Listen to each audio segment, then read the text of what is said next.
Assalamualaikum warahmatullahi wabarakatuh. Perkenalkan kami dari kelompok 6 ingin mempresentasikan hasil kerja kelompok kami dengan judul penyerapan garam mineral.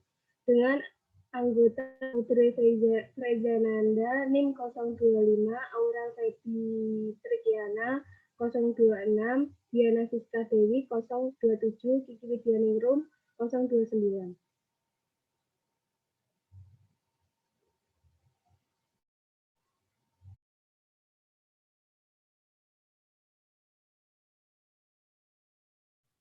Tumbuhan mengatasi masalah penyerapan air dan unsur mineral yang kerap kali langka terdapat di dalam tanah dengan cara membuat sistem akar yang sangat besar. Walaupun banyak jenis tumbuhan yang hanya mempunyai akar sebesar 20 sampai dengan 50% dari bobot totalnya, pada beberapa tumbuhan, terutama bila berada di dalam lingkungan rawan air atau mineral nitrogen, sampai 90% dari total biomasa tumbuhan berada di akar.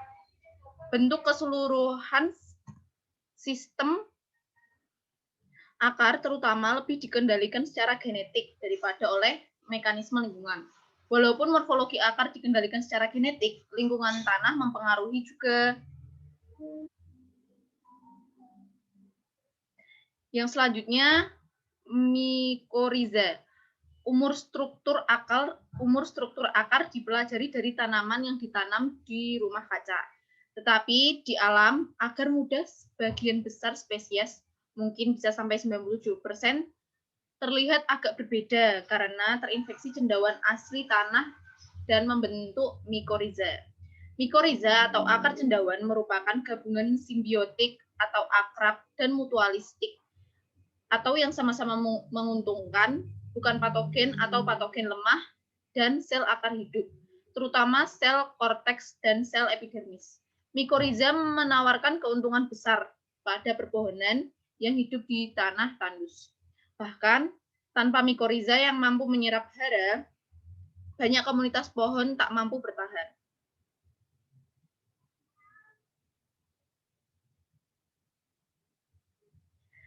Selanjutnya, lalu lintas ion ke dalam akar.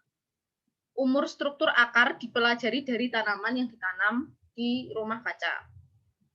Tapi di alam, agar mudah sebagian besar spesies, mungkin 97%, terlihat agak berbeda karena terinfeksi cendawan asli tanah dan membentuk mikoriza. Mikoriza akar cendawan merupakan gabungan simbiotik akrab dan mutualistik, bukan patogen atau patogen lemah dan sel akar hidup, terutama korteks dan sel epidermis. Garam mineral dapat diserap dan diangkut ke atas tanah dari daerah akar yang berambut dan juga dari daerah yang lebih tua yang letaknya beberapa senti dari ujung akar. Akar bermikoriza mampu menyerap hara dengan cepat, terutama di dekat ujung akar tempat hifa cendawan berkumpul. Selanjutnya sifat membran. Mikrograf elektron menunjukkan bahwa kebanyakan membran biologis itu serupa, apapun jenis sel atau organel yang diselimutinya. Semua membran sebagian besar terdiri dari protein dan lipid. Protein biasanya mencakup setengah sampai 2/3 bobot kering. Beberapa perbedaan dalam kandungan protein dan lipid dijumpai di antara plasmalema, tonoplas, retikulum endoplasma, dan membran diktiosom, kloroplas nukleus mitokondria, dan benda makro seperti perisisum dan gliosisum.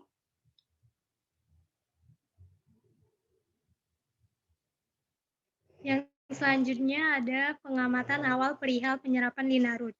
Yang pertama, jika sel tidak hidup dan tidak melakukan metabolisme, membrannya menjadi jauh lebih permeabel terhadap linarut. Yang kedua, molekul air dan gas terlarut seperti N2, O2, dan CO2 berdifusi secara pasif melintasi semua membran dengan cepat. Yang ketiga, linarut hidrofobik mengasuk dengan kecepatan yang sesuai dengan kelarutannya dalam lipid.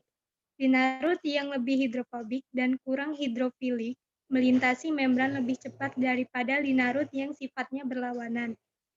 Dan yang terakhir itu ada molekul dan ion hidrofilik yang memiliki kelarutan dalam lipid yang hampir sama melintas dengan kecepatan berbanding terbalik dengan ukurannya.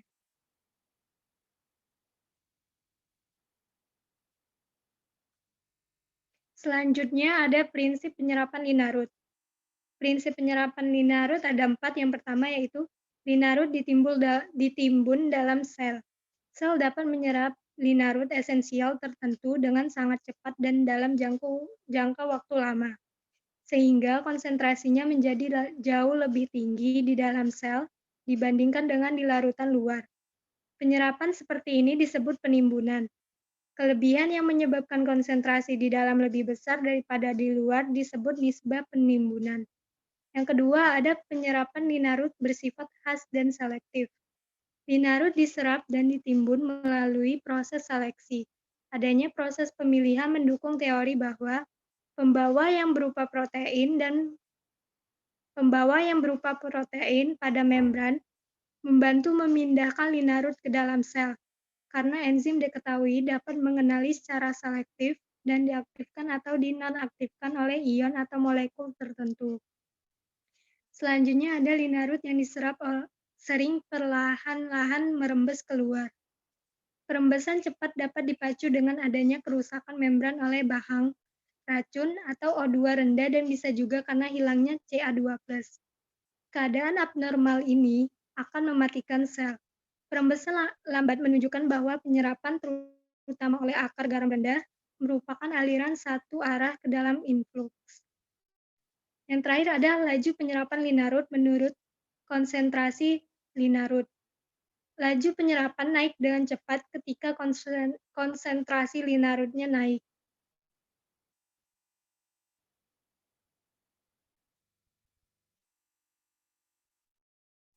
Selanjutnya, pengangkutan pasif dan aktif.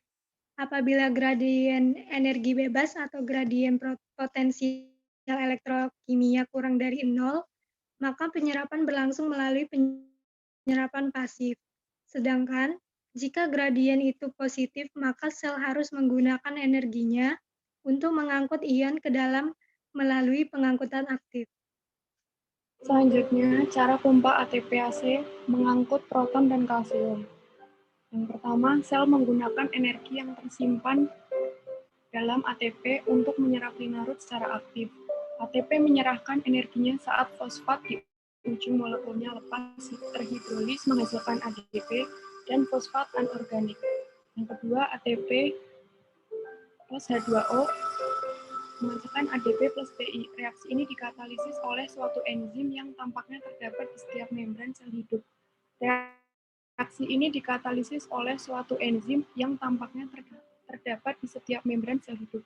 Kemudian sebagian besar ATPase pada membran menjamin penggunaan energinya untuk mengangkut proton dari satu sisi membran ke sisi yang lain. Pengangkutan H+ memberikan energi yang kemudian digunakan untuk mengangkut garam mineral esensial. Selanjutnya, barangkali ATPase lain yang biasanya kurang aktif yang memompa Ca2+ keluar dari sitosol pada saat yang sama dengan ketika H+ dipompa ke dalam sitosol terdapat pada tumbuhan. Ca2+ atau H+ min ATPase selalu memompa kalsium keluar dari sitosol, baik keluar menuju dinding sel melalui membran plasma maupun ke dalam vakuola melalui tonoplas. Selanjutnya masih ada pompa kalsium lain di membran plasma beberapa spesies. Pompa itu disebut Ca plus Mg min ATPase sebab untuk mengangkut Ca2+ keluar dari sel diperlukan kelat Mg2+ dan ATP+. Pompa ini tidak mengangkut H+ ke dalam saat Ca2+ keluar, dan barangkali aktivitasnya bergantung pada kalmodulin.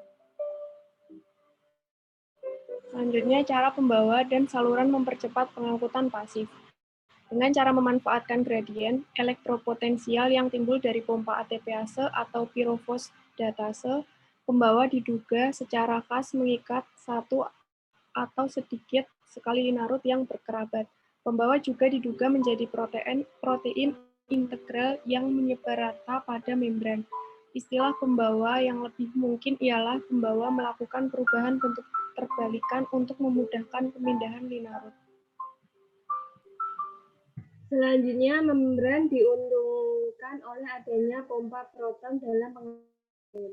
Seperti yang mula-mula dinyatakan Peter Mitchell pada tahun 1961, pompa proton menyediakan bagi sel dua sumber energi yang dapat digunakan, yaitu gradien pH dan gradien elektron potensial.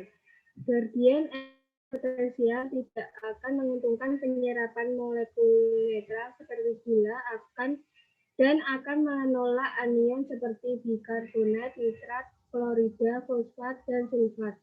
Untuk gula anion, sel memanfaatkan gradien pH antara dinding sel dan sitosol. Gradien pH dan gradien potensial ini memacu penyerapan balik H+ secara pasif. Tapi ion H+ bergerak dalam sangat lambat kecuali bila bergantung dengan pembawa atau bergerak melalui saluran. Selanjutnya, penyerapan molekul berukuran besar, bahkan protein oleh organel. Yang pertama, ATP biasanya atau selalu dibutuhkan untuk menyediakan energi bagi pengangkutan. Tapi energi barangkali tidak digunakan khusus untuk menimbulkan pH atau gradien potensial. Yang kedua, ada sesuatu kekhususan dalam arti organel mana menyerap protein apa. Kekhususan ini akibat adanya kecocokan sisi pengena protein membran pada permukaan organel dengan protein yang akan diserap. Tampaknya membran luar kloroplas dan mitokondria tidak memiliki glikoprotein, sehingga polisakarida yang sifat pengenal pada kebanyakan membran lain barangkali tidak terlihat. Lalu yang ketiga, kekhususan pada protein hanya dimiliki oleh sebagian kecil saja. Protein itu sering hanya 20-50 asam amino yang berada di salah satu ujung molekul.